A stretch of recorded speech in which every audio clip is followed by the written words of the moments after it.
Anthony wanted to hit an exit velo of 105 and catcher's velo of 85 by the end of this year. We're less than 1 month into the year, and he's already hit an exit velo of 106 and catcher's velo of 84. How did he do it?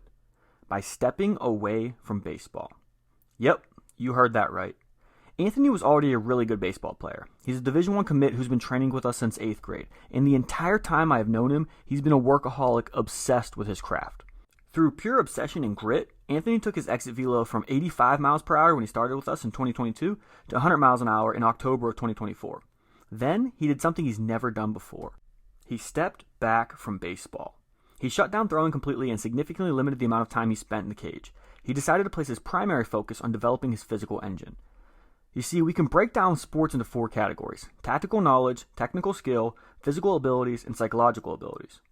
Tactical knowledge is an athlete's understanding of the game and the game plan.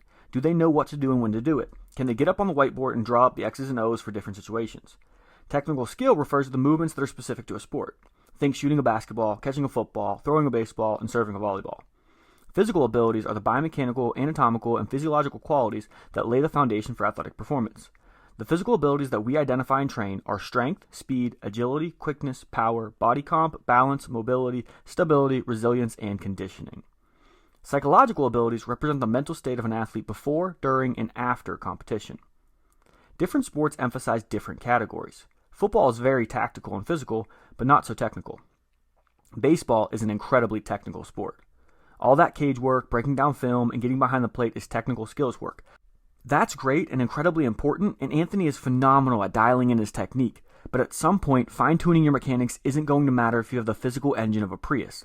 I want to be clear here, Anthony has phenomenal genetic gifts and he's worked incredibly hard before, so he's never had the physical engine of a Prius, but he definitely had some room where he could develop physically.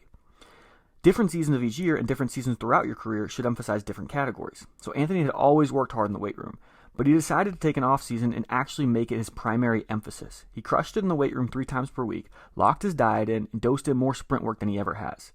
I'm actually about to start charging him rent with how much he lives in our gym. The outcome?